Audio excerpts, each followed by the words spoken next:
नमस्कार विद्यार्थी मित्रांनो, आज आपण इयत्ता 6वी विज्ञान पाहणार आहोत। त्यामधील तुमचा जो पहिला चॅप्टर आहे तो पाहणार आहोत, कॅरेक्टरिस्टिक ऑफ लिव्हिंग ऑर्गॅनिझम्स, म्हणजेच काय, सजीवांची लक्षणे। आता त्या सजीवांच्या लक्षणाबद्दलच एक लक्षण आज पाहणार आहोत, ते लक्षण आहे चेतनाक्षमता। त्याला इंग्लिशमध्ये रिस्पॉन्स टू स्टिम्युली असं म्हटलं जातं। आता चेतनाक्षमता म्हणजे काय ते आपण अगोदर मराठीतून उदाहरणाद्वारे समजून घेऊया। आता तुम्हाला उदाहरण जर सांगायचं म्हटलं तर गांडूळ काय करतं, प्रकाशाच्या विरुद्ध दिशेने जातं, म्हणजे की त्याला प्रकाश नको असतो।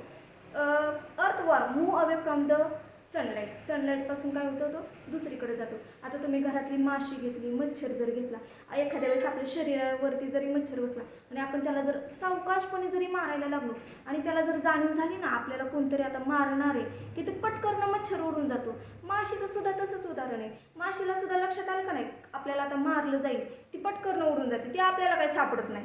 म्हणजे काय होतं की त्यांना जाणीव होती आपल्याला कोणीतरी मारणार आहे आणि जाणीव होता क्षणी ते काय करतात, उडून जातात। म्हणजे पळून गेले की मग काय होतंय, त्या परिस्थितीला त्यांनी दिलेला तो काय असतो, प्रतिसाद असतो, आणि यालाच काय म्हटलं जातं, चेतनाक्षमता असं म्हटलं जातं।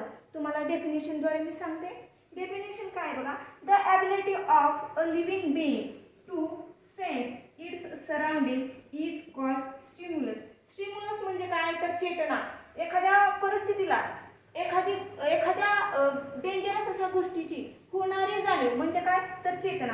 And the way it acts because of that sense is called a reaction or a response.